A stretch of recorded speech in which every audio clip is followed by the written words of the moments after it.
"You are so sinful, little girl." Just hearing my mom call me, that was like a physical blow. 3 years I spent building a life, moving in with the man I love, only for her to dismantle it, all with one toxic phone call. She didn't just argue about where we were sleeping, she attacked everything we had built as a couple. It felt like my entire future was being judged by people who barely understood what modern intimacy even means. But if their accusations were really about morality, then you should know that the whole story is missing something crucial, a detail no one wants to talk about. So, was I truly crossing a line? Or was she just projecting her own deepest fears onto my life? It was supposed to be a weekend of ease, just my boyfriend and me, finally settling into our new life together. The house felt like ours. Finally, we were comfortable, established in this little corner of the world that we'd built for ourselves. But then Mom and Dad arrived, bringing with them that heavy weight of expectation and old rules. Everyone wanted us to be happy, I guess, but only if we stayed exactly where they thought we should. There was always that specific undercurrent of judgment, especially from Mom, who kept looking at the couch like it was a scandalous piece of furniture. I remembered Dad hovering by the door, constantly checking his watch, and how Dad's eyes kept flickering toward the kitchen counter, where he knew the extra bottles of wine were hidden. He seemed overly focused on keeping things calm. We had built this little life, piece by careful piece. 3 years felt like forever. A solid structure we were proud of, a testament to how well we work together. We pay our own way. We are independent, and nothing about it was ever truly questionable to us. When my parents arrived, I felt protective, wanting them to see how normal and stable everything was. They were family, and they had always been the ones who told me what was right. They had built me up to be a decent person, one who would respect tradition and propriety. That's why I just kept telling myself that they were worried, that their worry was simply misguided concern for my reputation. It seemed so reasonable then. It wasn't just the sleeping arrangements that got to her. It was the assumption that we were happy enough in our own space. She framed it all as some kind of sinful rebellion against my upbringing. But I kept thinking about how much money I actually spend keeping this place running. Was she genuinely concerned for me? Or was she more invested in maintaining an image for herself? When she said I was being difficult, did she really mean it? Or was she just trying to shift the blame because her worldview was being challenged? What do you honestly think she suspected that wasn't even mentioned?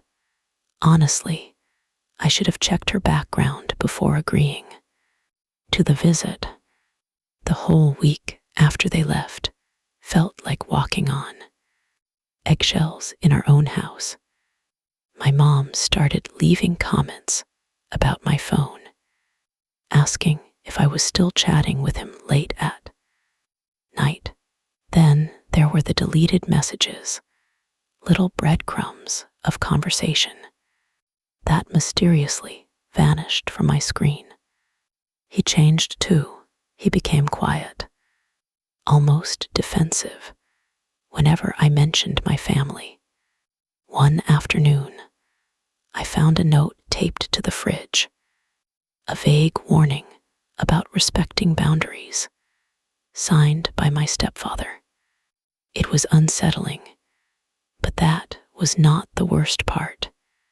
Yesterday, when we were out with some friends, my mother walked into our table, didn't even look at me, and just said, "I see you."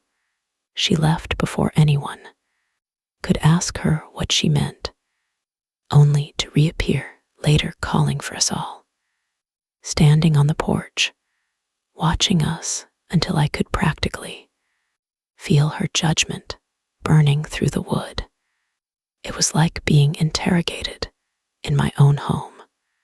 Her demand that he sleep on the couch, as if our entire life together was some sort of moral failing. I kept telling her we were adults, settled, nothing inappropriate ever happened. Yet she wouldn't listen. It wasn't just about the bed. It was about control, about projecting some outdated fear onto us. When I finally heard her call me sinful, calling my actual life choices scandalous, that's when I knew what this really was. We were debating ethics, not sleeping arrangements. Everything she said only proved how deeply she mistrusts the stability we actually built. Maybe the problem isn't what he does in our room, but who is the one forcing us to constantly justify our basic happiness to her. She keeps calling it about reputation. This whole thing, like our relationship, our life, is just something that needs to be policed by sheer societal fear. It's exhausting trying to prove that love isn't inherently sinful, that commitment doesn't automatically equal debauchery. I tried arguing with her logic yesterday, explaining that the rules we lived by were for a time that no longer existed, that we built something real here. But she just looked at me, that pitying look, and said, "You don't know what you're doing to yourself." It made me realize how little she actually understood about us. Or maybe about me. Because the deepest thing I think she doesn't grasp is that she has never been a relationship where both people were equally responsible for each other's happiness. And then I found the letter tucked into my childhood photo album, dated the week before we moved in, and it smelled faintly of cedar and smoke. You know, it wasn't just me and my boyfriend. After they left, the gossip started immediately. My aunt called me, trying to mediate, but even she seemed on my mother's side, telling me I was being foolish. My friends, who usually defended me, suddenly seemed really quiet when I mentioned it. It feels like everyone has an opinion now, and every little interaction is getting weighed against some moral standard. Was it the pressure? Or did I just cross a line that too many people are afraid to talk about? Tell me honestly, who do you actually believe in this situation? Because after all the calls and texts, the side everyone seemed to land on was mine. I kept rereading your mother's messages, trying to pinpoint exactly what had upset her so much. She called me sinful. She spoke about how I was betraying everything she taught me. It felt like a profound judgment, a condemnation of my happiness and my life with him, until the call came from Aunt Carol. Her voice was soft, but when she finished speaking, the air left the room. Apparently, the whole argument wasn't even really about our bedroom arrangements. She told me that your mother has been worried about something else entirely for years, something she kept hidden until now, something that only mattered if we were living together. I stared at my hands, unable to process it.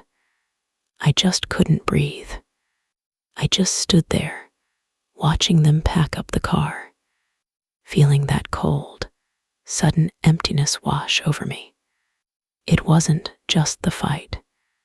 It was the realization that everything I thought was normal, what felt safe and right, was suddenly viewed through a lens of judgment. Should I have argued harder? Maybe I should have packed my bags and left them, stranded out there. The doubt hit me. This whole life I've built, was it worth this much fear? A hand touched my elbow, steadying me. "Come on," he whispered. But then the call came later that night, sharp and brutal, slicing right through the quiet. They were calling, and before I could even process who it was or why they were calling, the voice started talking about secrets, about what I should do next. The silence afterward was worse than the shouting had been. It wasn't just that they left. It was the clean erasure of our shared space, leaving only the residue of their disapproval. Every text, every phone call since then has felt like an interrogation about who I am and what I deserve. They speak in whispers now, twisting my words until nothing remains of reality, just this caricature of a sinful girl they somehow painted of me. And that's when you start arguing with your own memory, trying to figure out which version of events is the truth. But here's the thing. When does protecting your personal life cross the line into selfishness? Where do you draw the boundary between parental concern and outright judgment? I kept repeating that we were adults, that this was our home, and that my relationship wasn't defined by her outdated rules. She saw it as sinful. I just saw love and a life we built together. It felt like she cared more about appearances than about us being happy. When they finally left, the weight of her judgment hung in the air, a heavy blanket smothering everything good. And then came the texts, the whispers to my aunt, turning a simple visit into an interrogation of my character. Was I wrong for wanting our private space? Or was she right that we should wait for some imaginary proper time? Tell me I'm not sinful just because I love. Let me know what you think in the comments below. And don't forget to follow for more stories like this.